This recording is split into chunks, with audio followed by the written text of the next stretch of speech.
Qədim türk dövlətlərində diplomatiya yalnız güc ilə qurulmurdu. Bəzən bir xatunun sözü, bir xaqan qızının evliliyi və ya bir ananın məsləhəti müharibələrin qarşısını alır, dövlətlər arasında ittifaqlar yaradırdı. Türk siyasi mədəniyyətində qadınlar təkcə ailənin deyil, dövlətin və diplomatiyanın da mühüm dayaqlarından biri sayılırdı. Bu videoda qədim türk tarixində qadınların diplomatiyada oynadığı mühüm və çox zaman unudulan rolundan bəhs edəcəyik. Qədim türk siyasi mədəniyyəti yalnız hərbi gücə deyil, həm də incə diplomatik ənənələri söykənirdi. Bu ənənələrin mühüm tərəflərindən biri qadınların, xüsusən də xaqan və bəylərin həyat yoldaşlarının, qızlarının və analarının diplomatiyada vasitəçi kimi çıxış etməsi idi. Türk dövlətçilik düşüncəsinə qadın yalnız ailə çərçivəsində deyil, eyni zamanda ictimai-siyasi münasibətlərin formalaşmasında da təsirli bir fiqur sayılırdı. Ənənəvi olaraq sülh bağlama, müharibənin qarşısını alma və ya ittifaqların möhkəmləndirilməsi üçün evlilik ittifaqları geniş şəkildə tətbiq edilirdi. Xaqan qızlarının başqa tayfa və ya dövlət hökmdarlarına ərə verilməsi sadəcə ailə bağları deyil, həm də iki siyasi güc arasında diplomatik müqavilənin simvolu idi. Bu mənada qadınlar canlı sülh müqaviləsi rolunu oynayırdılar.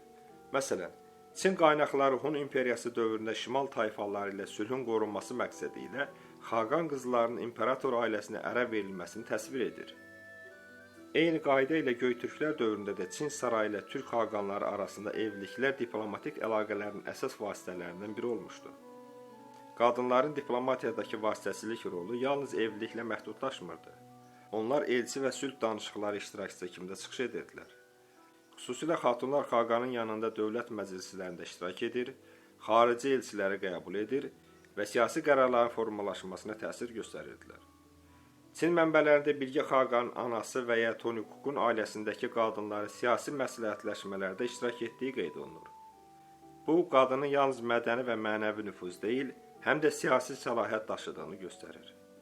Diplomatiyada qadınların rolu həm də vasitəçi ünsiyyət və yumşaldıcı sima funksiyası ilə bağlı idi.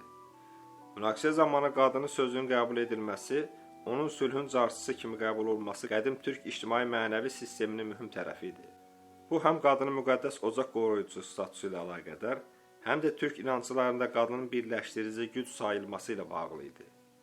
Nəticə etibarilə qədim türk diplomatiyasında qadınların vasitəçi rolu dövlətlər arası münasibətlərin ən mühüm sütunlarından biri olmuşdu.